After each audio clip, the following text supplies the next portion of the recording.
We are about to embark upon a series of strange and exciting, dangerous adventures.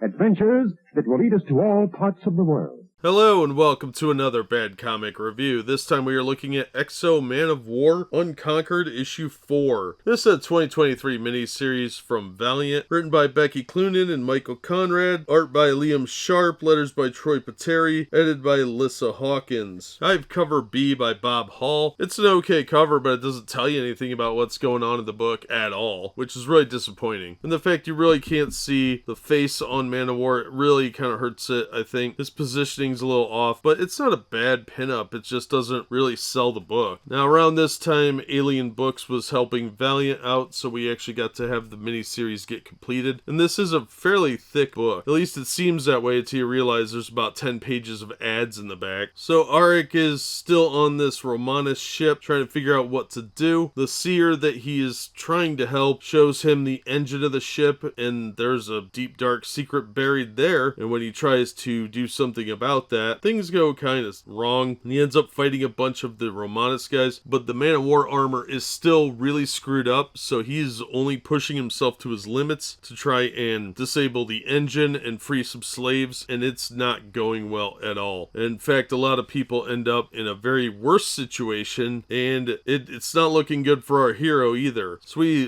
are left off with a fairly depressing ending that looks like things are not going to go well for our hero. Overall, it's a really interesting story with a lot of potential. The art is really different than most of what Liam Sharp has done before. It's very similar to Batman Reptilian and a lot different from Batman and Wonder Woman Brave and the Bold, which his art was beautiful in that. This is a different style that is equally impressive, but at times it looks like some of the Photoshop needed to be cleaned up because the coloration doesn't quite match up with the foreground characters and the background characters, and it just looks like that needed to be cleaned up a little bit. But overall, it's a pretty solid book. I've been really impressed with this miniseries so far, and I'm glad they were able to work something out with Alien Books so they could finish these and relaunch the Valiant universe. And originally, this was not called Unconquered. It was just X-O Manowar, and the storyline was called Unconquered. Now they're actually calling it Unconquered in the Adisha, so I don't really know what I'm supposed to do with that. But I am going to recommend this book. I would recommend getting the entire storyline. It's 6 issues long, and read it that way as one story. I don't know if they're going to collect this, probably, if they haven't already, but it's definitely worth a read just for the beautiful art, and the story is pretty good too. So we'll see how it plays out, but so far this is a pretty solid recommendation. The cover price of $5 is a little bit expensive, but the artwork I think justifies that. If you like Liam Sharp's art on Batman Reptilian, or what you're seeing in the previews for these books, then I would say definitely check it out, because there are some really amazing panels on here. But that's going to do it for this episode. Thank you so much for watching and supporting the channel. If you enjoyed the video, please hit the like button and don't forget to subscribe so you don't miss future reviews. If you'd like to help the channel out in other ways, links are in the description to various support methods. And as always, we hope to see you on the next one.